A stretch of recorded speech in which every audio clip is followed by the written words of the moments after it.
بسم اللہ الرحمن الرحیم۔ السلام علیکم محترم سامعین اور عزیز طلبہ کرام، امید کرتا ہوں کہ آپ تمام احباب خیر و عافیت سے ہوں گے۔ آج کا ہمارا سبق نمبر 95 ہے، جس میں ہم گزشتہ اشعار کا بقیہ حصہ پڑھیں گے۔ بعض بنی جہینہ، جو اس شاعر کے اشعار ہیں اور وہ اپنی بہادری اور اس کے ساتھ ساتھ محبوبہ کا تذکرہ کر رہے ہیں۔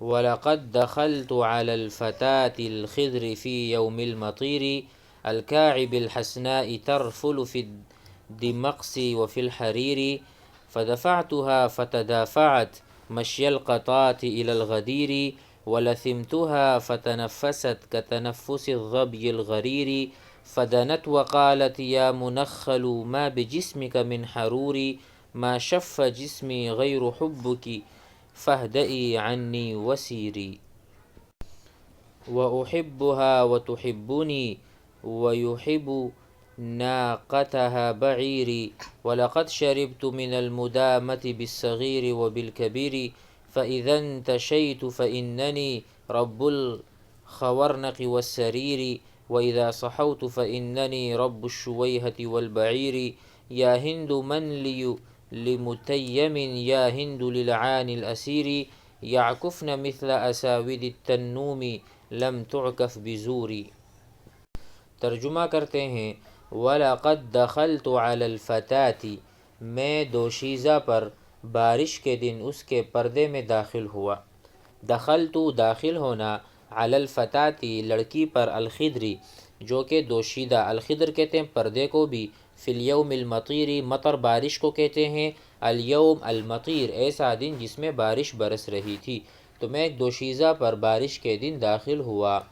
الکاعب الحسناء ترفل فی الدمقس وفی الحریر، جو ابری ہوئی پستان والی، الکاعب وکواعب اتراہا اترابا، ابری ہوئی پستان والی عورت کو الکاعب کہتے ہیں۔ الحسناء خوبصورت، ترفل تختالو، تختالو کے معنی یہاں ہوں گے کہ ناز نخرے والی، وہ نخرے کر رہی تھی، ترفلو و تختالو، ٹھیک ہے۔ فی الدمقس البریسم الابیض، اس کا مراد ہے سفید ریشم، الدمقس سفید ریشم، وفی الحریری حریر کہتے ہیں ریشم کو، تو وہ سفید حریر اور ریشم میں بیٹھی ہوئی تھی یا موجود تھی یا اس نے پہن رکھی تھی یہ والی حریر، الکاعب الحسناء۔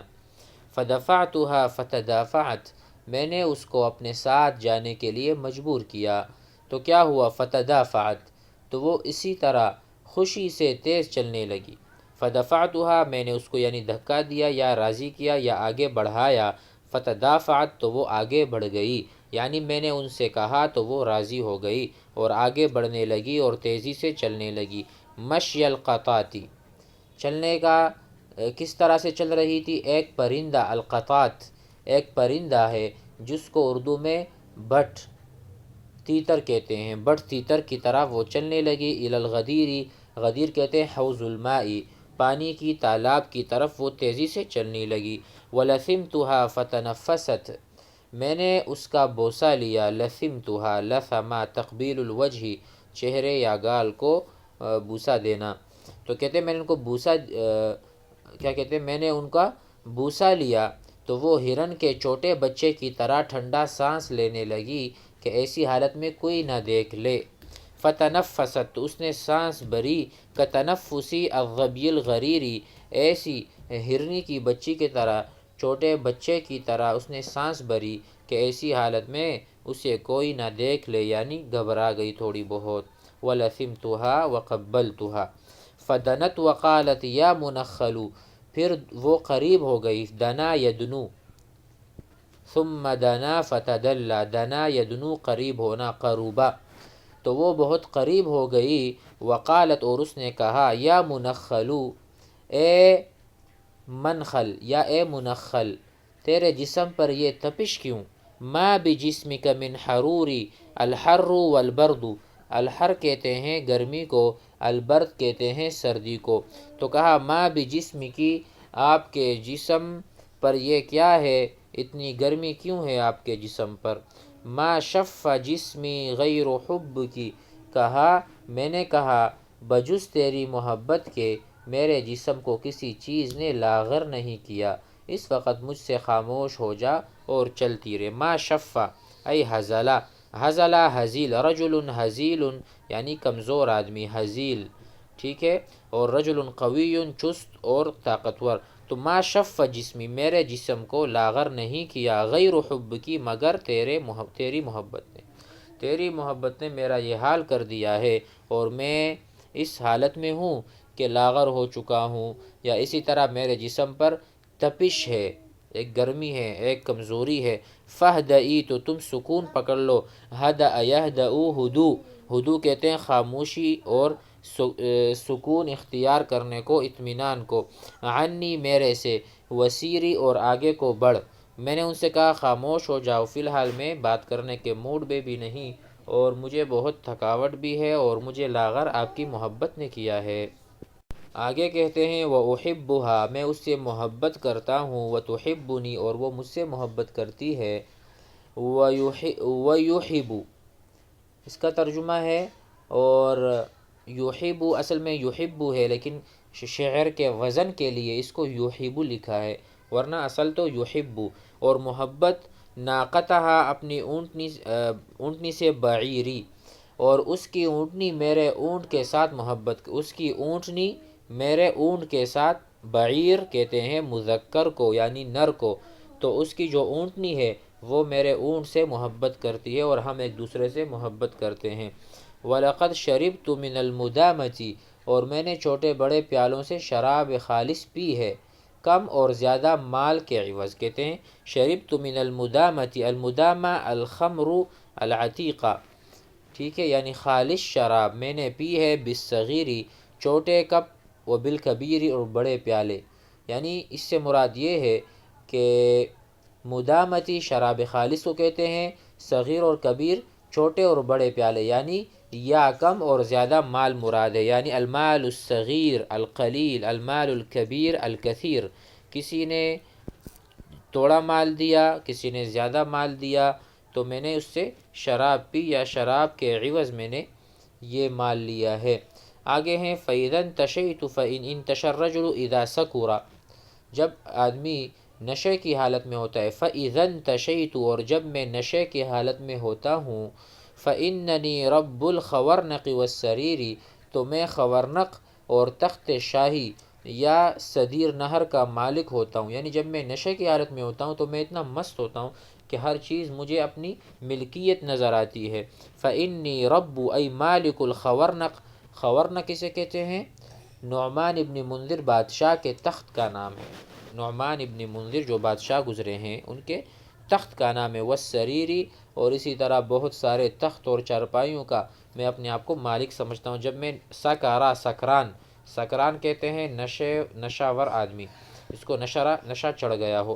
وَإِذَا صَحَوْتُ، اور جب میں بیدار ہوتا ہوں، جب نشہ اتر جاتا ہے، صحا من النوم، صحا من النوم، نوم سے یعنی نیند سے بیدار ہوا، انا صحوت من النوم صباحا، میں صبح نیند سے بیدار ہوا، صحا ضد السکر یعنی بیدار ہونا۔ فَإِنَّنِي رَبُّ الشُّوَيْحَةِ وَالْبَعِيرِ، اور جب میں نشہ اتر جاتا ہے میرا تو پھر میں وہی بکری اور اونٹوں والا ہوتا ہوں۔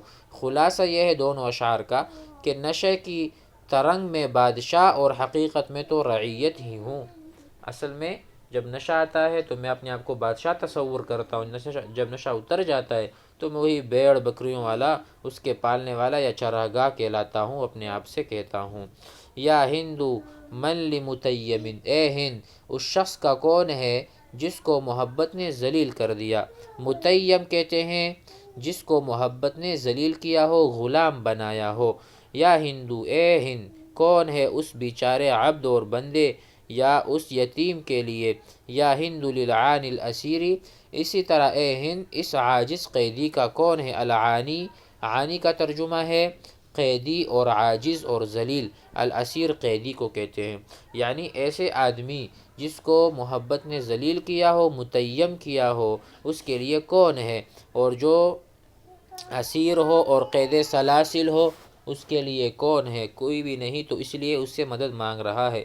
یعکفن مثل اساود التنوم، یہاں پر کہتے ہیں اور خوشبو والی وہ عورتیں ان بالوں کی چوٹیاں بناتی ہیں۔ یعکفنا، یعکفنا کا معنی ہے عکفت المرأۃ، عورت کے بالوں کو گوندنا، چوٹی بنانا، تو وہ عورتیں چوٹیاں بناتی ہیں، سر کے بال بناتی ہیں۔ مثل اساود التنوم، مثل کس کے؟ کہتے ہیں تنوم درخت کے سیاہ سانپوں کی طرح۔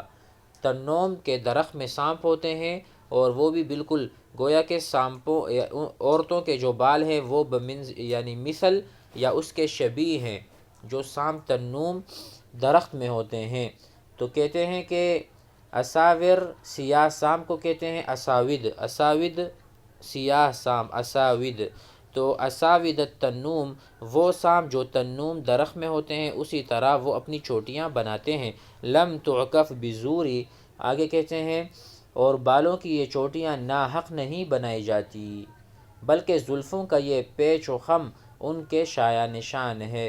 تو اس سے یہ مراد ہے کہ وہ عورتیں اگر بالوں کو بناتی ہیں تو یہ ناحق نہیں بناتی، ان کا حق ہے، کیونکہ ان کے بال ہی اتنے ہوتے ہیں اور ان کے شایع نشان چوٹیاں بنانا ہوتا ہے، اگرچہ وہ سانپ کے طرح اور اس کے شبیہ اس کی طرح نظر آتے ہیں۔